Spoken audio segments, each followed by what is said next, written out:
Sì, anzi, I love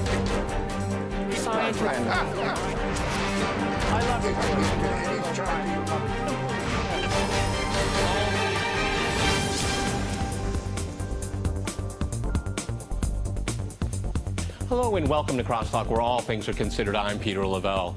Reversals of fortune and stalemate. The harder the Western-backed regime in Kiev assaults the resistance in the east, the more the resistance is able to push back. Washington's support of a military solution is flagging, as well as Poroshenko's popularity.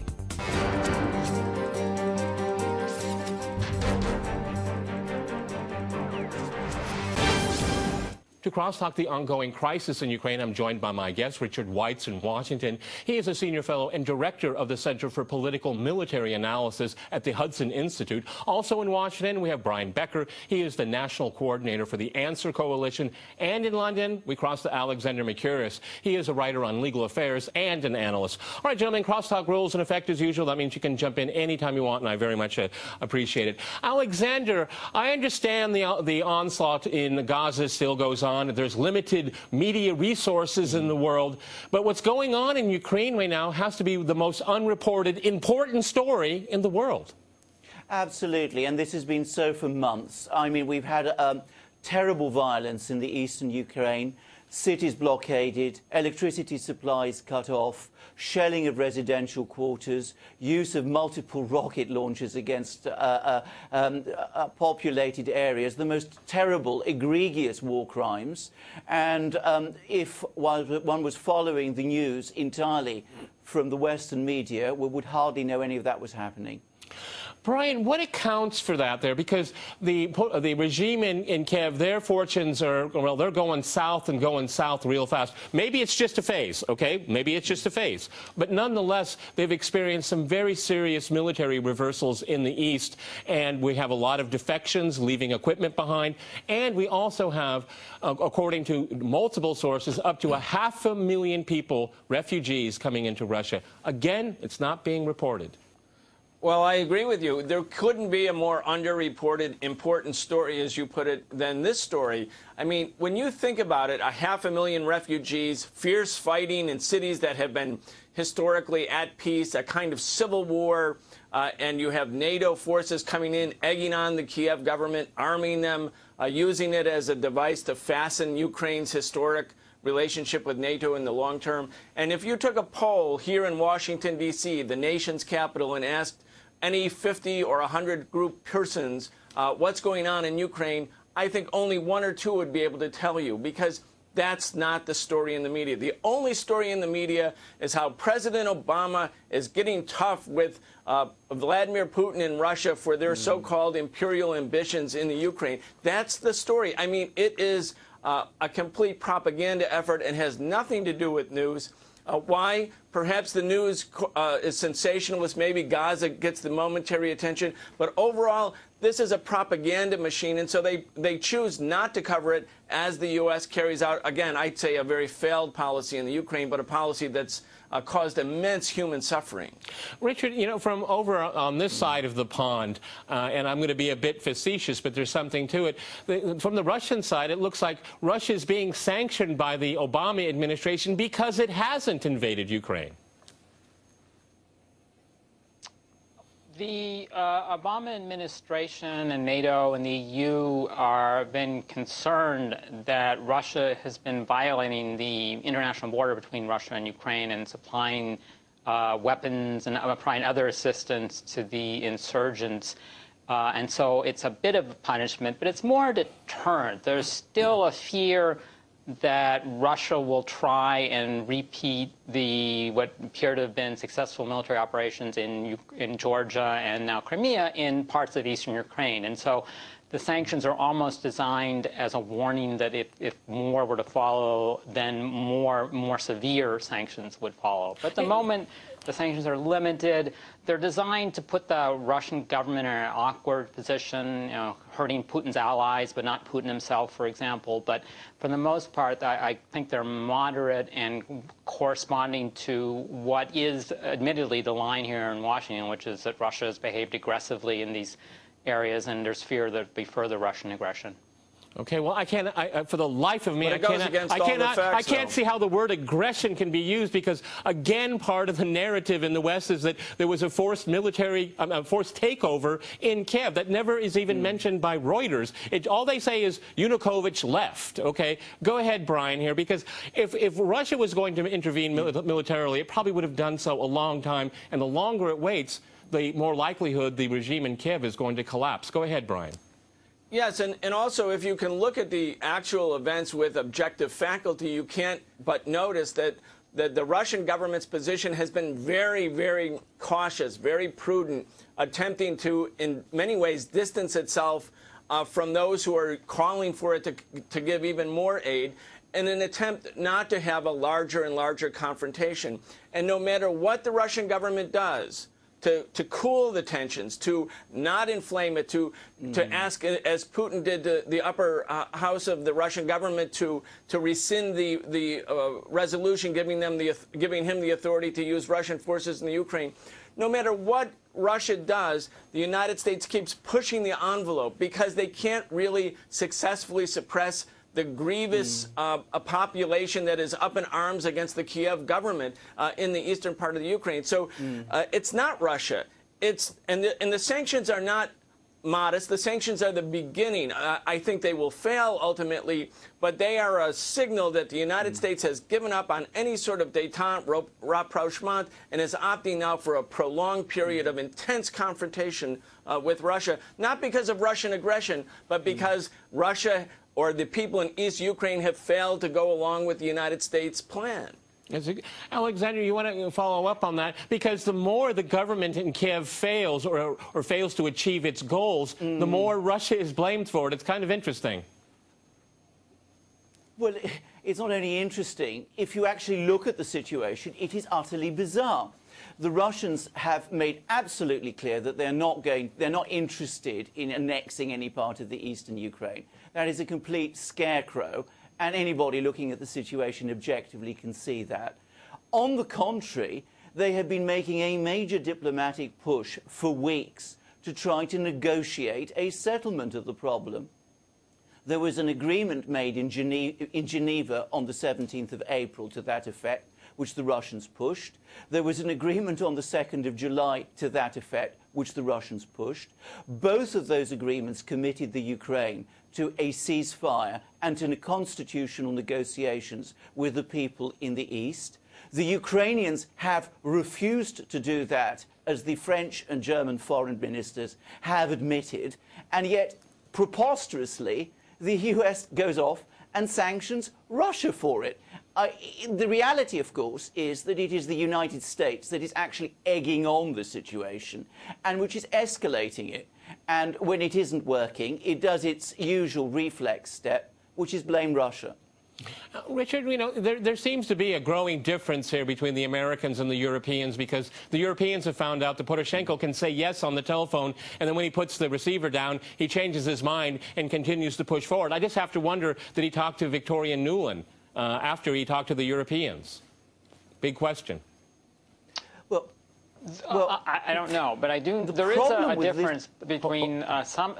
Go ahead, Richard. Go ahead. Sorry, some of the Europeans are more reluctant than the Obama administration to put in more sanctions. That's not true with all of them. I mean, I think that the Germans, the French, and the British pretty much align with the U.S. And of course, the Eastern European countries, the former Soviet bloc countries, are pretty much supportive because they're concerned about what might happen. But some of the other countries, perhaps more just like Italy, a little less directly involved, are somewhat uncomfortable with the way directions things are going. So it's true. The Obama administration has had to push some of the Europeans to take a harder line. Okay, but Brian, it's kind of interesting. You can make all those decisions in an air-conditioned office and inside the Beltway, but this is where we live in this part of the world here. I mean, again, we see that Washington is constantly pushing their appointed one, their favored one in Kiev, to use more and more violence, and it's not working. That military machine is they're defecting right now. I mean, I have to wonder what's going through Washington's mind right now. Their plan has failed. They have to start thinking about a plan B. Well, you know, President Obama has said you know, if every problem appears to be a nail, then, you know, the hammer is the only solution. But as if he's moving away from that policy. But in fact, the United States is addicted, I would say addicted in its foreign policy, to a militarized solution to almost all problems. And if you look back and start again, as we have many, many times, but this whole crisis was precipitated by a coup d'etat using armed forces, who in the case of the February 22nd coup were neo-Nazis. And that didn't matter to the United States. It didn't matter because they saw an opportunity. They hadn't thought it through, just as they didn't think it through with the Iraq invasion. They thought, hey, we can do this. We can do it because we have military superiority at the moment. But then afterwards, all of the unintended consequences appear. And again, the United States has no real solution. So what do? They resort to the military solution. That allows all the politicians to thump their chest and look big and bad, and they don't pay any price. They don't pay any consequence. The suffering and the bleeding is done somewhere else, and they can go around and say, see, we're being tough with Russia. It's reckless, it's criminal, it's irresponsible. Ultimately, it's anti-human. Okay. Alexander, well, 1 minute before we go to the break. Go ahead, jump in. Yes, very quickly. The reason this crisis is escalating is because there is no analogous pressure on the Ukrainians to sit down, the Poroshenko government, to sit down and to negotiate. Poroshenko makes all kinds of agreements, exactly as you said. He then completely disregards them. He is encouraged to pursue military solutions by Washington. And there is no pressure from the Europeans or from the Americans for him to fulfill the promises he has made. The pressure suddenly is always on the Russians to restrain their allies when the situation for the regime in Kiev starts to deteriorate, as it is now. I suspect we're going to see over the next few days another push for a ceasefire, precisely because things are going wrong. The only interest in a ceasefire from the West is precisely when things for Kiev. All right, I'm going to jump in here, gentlemen. We're going to go to a short break, and after that short break, we'll continue our discussion on Ukraine. Stay with RT.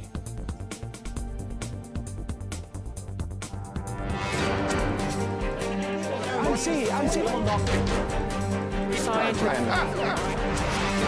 love it.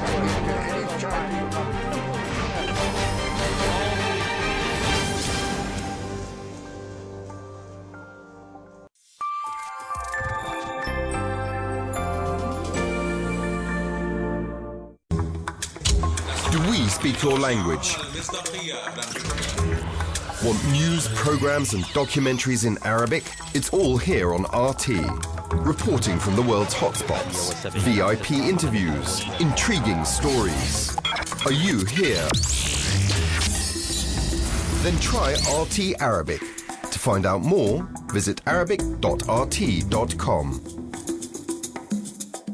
I wonder if allegations of propaganda also represent a form of propaganda, because what you do is essentially delegitimizing the source without looking at the context, without looking at the substance of the information that that source presents. I think there was a real sort of problem. I think that political currents came into play which distorted the reporting of the Ukraine crisis, and I think to a certain extent continue to do so. And I'm not blaming one side, either in Kiev or in Moscow. You know, I'm basically sort of saying the whole of the reporting has been flawed, and I think there's a need for, therefore, to have a proper discussion about it.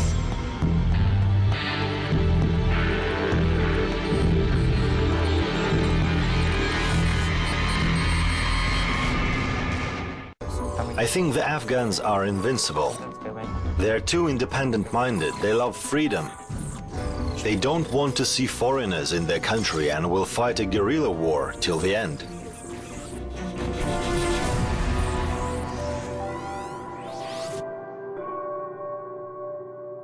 What's hidden in fish farms' waters? Today you have a pandemic because PD and ISA is spread all over Norway. It's the most toxic food you have in the whole world. Growing profit drowns out an official inquiry. Furthermore, health restrictions. I'm sorry, I don't know about that research program, so I can't say anything about that now. Who really knows is, what's inside the fillet of fish?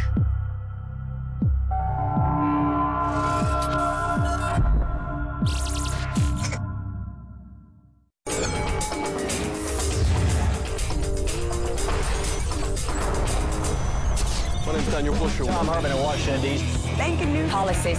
Considered I'm Peter Lavelle.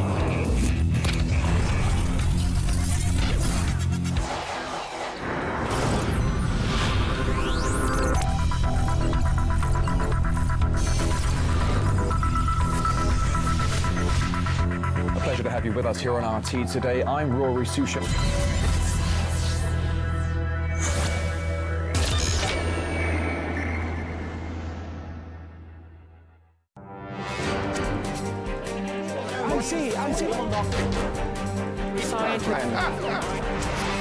I love it.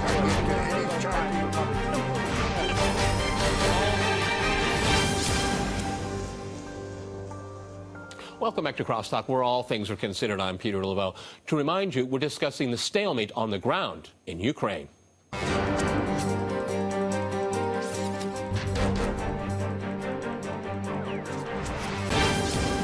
Okay, Richard, if I can go back to you in Washington, how much is Ukraine just a political football? I mean, you know, Obama and the Democrats, they have mid-elections coming up. You know, and Obama can be, you know, they say that he has to be tough. You know, the big bad Russia, the bear is active again, all this nonsense that comes out in mainstream media there. How much of it is really all about that and not really what people say, Russian aggression, rebuilding the Soviet Union and all that other nonsense? It's just to look tough. I think there's a genuine concern among the Obama administration people who I meet that they, the way their relationship with Russia is going, and they were surprised by and concerned by what happened in Crimea. It was unexpected, and there's still some puzzlement over why that situation evolved as it did. So I think there's just a genuine concern on their part about what might happen in the future, and they're trying to perhaps reestablish red lines that they fear were weakened because of the president's response over Syria and other issues.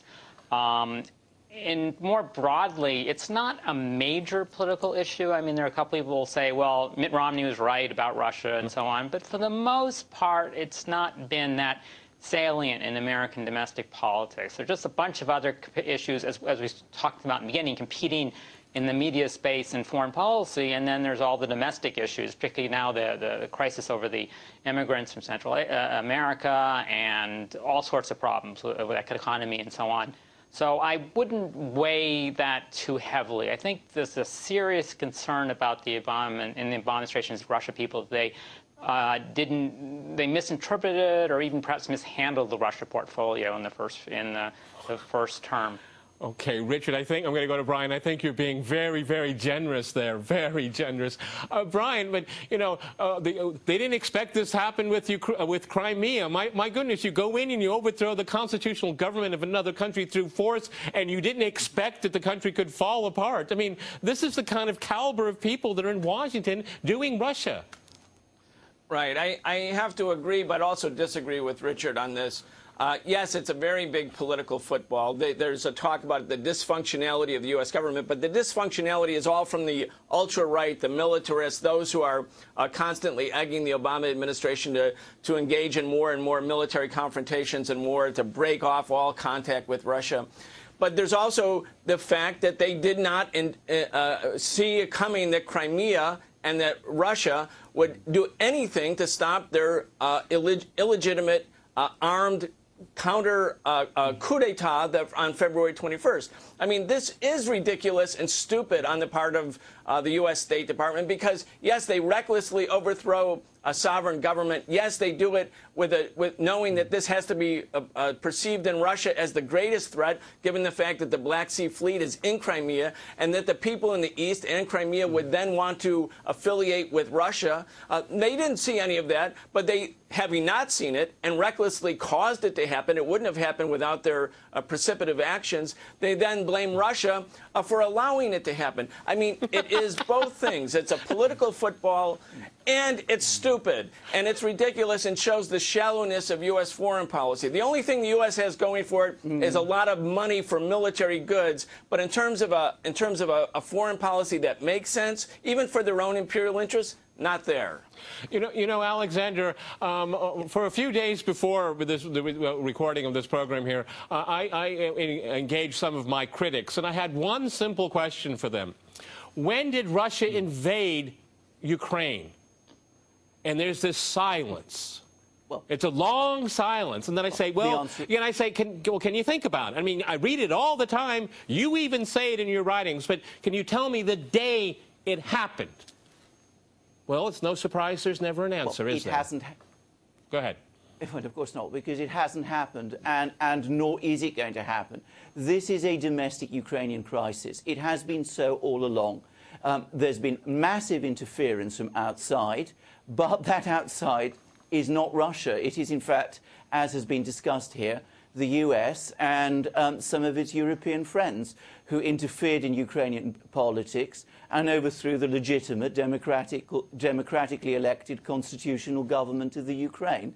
And the fact that they did not expect that there would be a reaction, both from Russia and within the Ukraine itself to all of that, frankly beggars belief.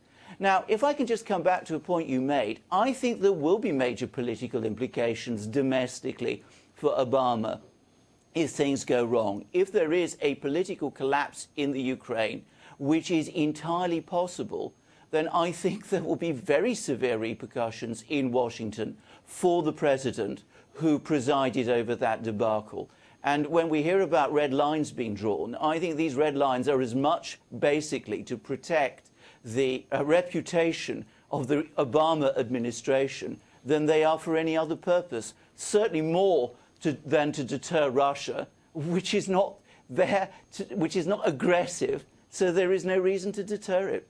You know, Richard, people that have studied Ukraine and know its economy and its international relationships, and Russia has made this very clear over and over again, is that it has to be very much part of the solution to what's going on in Ukraine, just for the very reason of trade and then, human contacts here.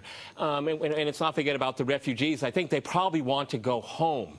But the way the Obama administration reacts is that's always off the table, but that's part of the equation. And one can have their opinion of Vladimir Putin and Russia's foreign policy, and we're not here to discuss that particular issue today. But Russia is part of the equation. Why can't the Obama administration, admit that?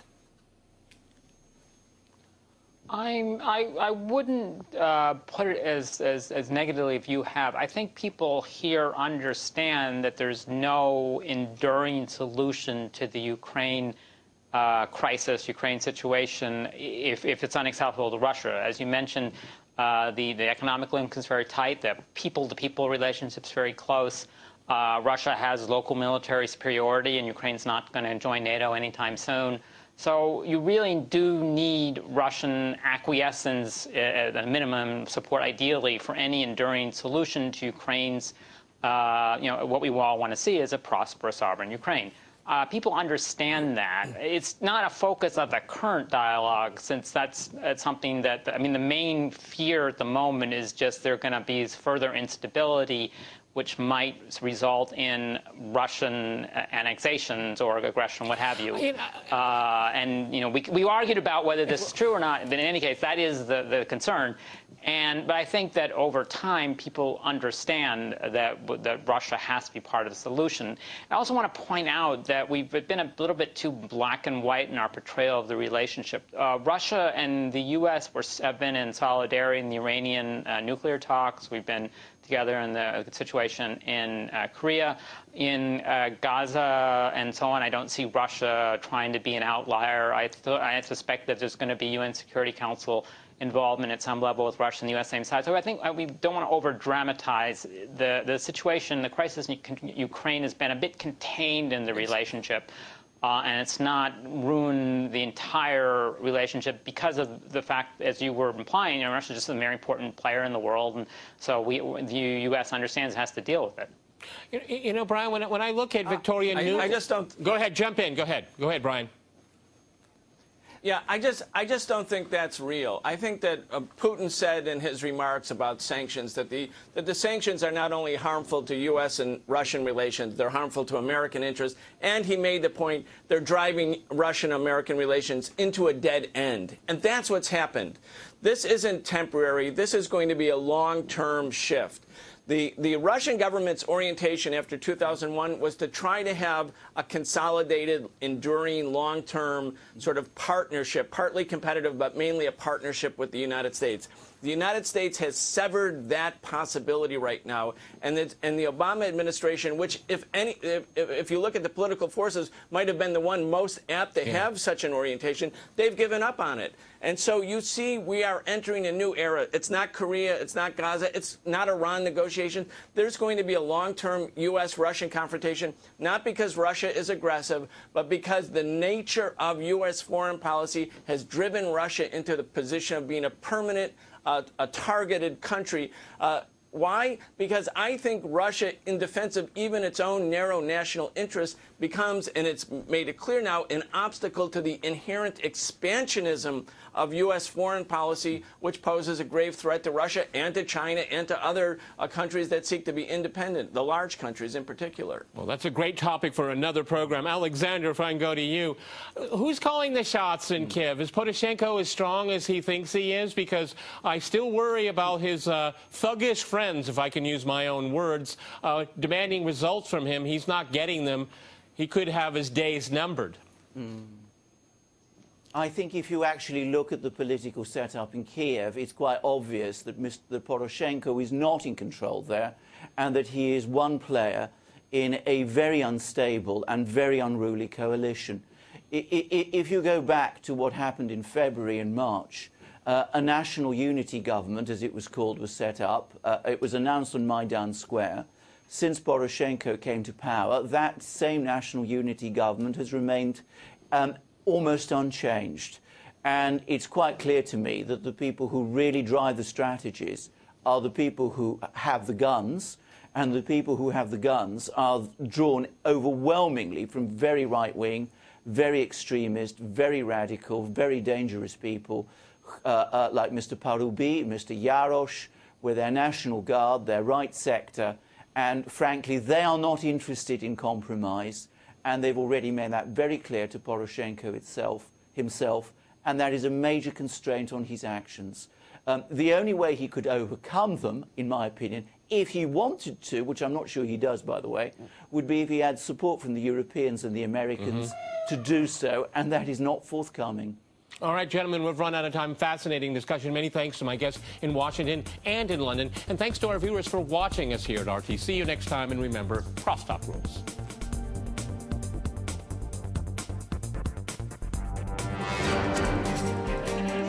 I